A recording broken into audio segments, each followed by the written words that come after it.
3 piece set salwar സെറ്റാണ് കേട്ടോ. Black ലവേഴ്സിന് ഇഷ്ടപ്പെടുന്ന ഒന്നാണ്. ജോർജറ്റ് മെറ്റീരിയലിലാണ് വന്നിരിക്കുന്നത്. ടോപ്പ്, ബോട്ടം, ദുപ്പട്ട എല്ലാം സെയിം ടോണിൽ തന്നെയാണ് വന്നിരിക്കുന്നത്. ഇതിൻ്റെ ഡിസൈൻ വന്നേക്കണം കണ്ടോ, ഇങ്ങനെയാണ് ഇതിൻ്റെ ഡിസൈൻ വന്നേക്കണേ. അതുപോലെ ദുപ്പട്ടയിൽ ഫുള്ളായിട്ടും എംബ്രോയ്ഡറി വർക്ക് വന്നിട്ടുണ്ട്. അതുപോലെ സൈഡ് സ്കാലപ്പ് വർക്കും ചെയ്താണ് വന്നിരിക്കുന്നത്.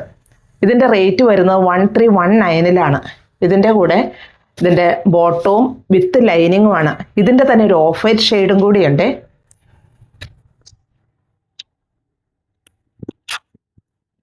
കണ്ടോ, നല്ല ലെങ്ത്തിൽ നന്നായിട്ട് മെറ്റീരിയൽ ഉണ്ട്. നമുക്കൊരു ലെങ്ത്ത് ചെയ്യണം എന്നുള്ളൊരു 50 ഇഞ്ച് ലെങ്ത്തിലൊക്കെ നല്ല ഭംഗിയായിട്ട് ചെയ്യാവുന്ന ഒരു മെറ്റീരിയലാട്ടോ ഇത്. ഇങ്ങനെയാണ് ഇത് വരിക. ഇതിൻ്റെ ഡിസൈൻ കണ്ടോ. റേറ്റ് 1319 ഇതിൻ്റെ ദുപ്പട്ട ഫുള്ളായിട്ടും ഇതിൽ ഈ എംബ്രോയ്ഡറി വർക്ക് വരുന്നുണ്ട്. നല്ല ലെങ്ത്തോടെ വളരെ സോഫ്റ്റായിട്ട്. അതുപോലെ ഈ 2 സൈഡും സ്കാലപ്പ് വർക്കും കൂടിയാണ് വന്നിരിക്കുന്നത്. ബോട്ടവും ലൈനിങ്ങും കൂടിയാണ്. റേറ്റ് 1319.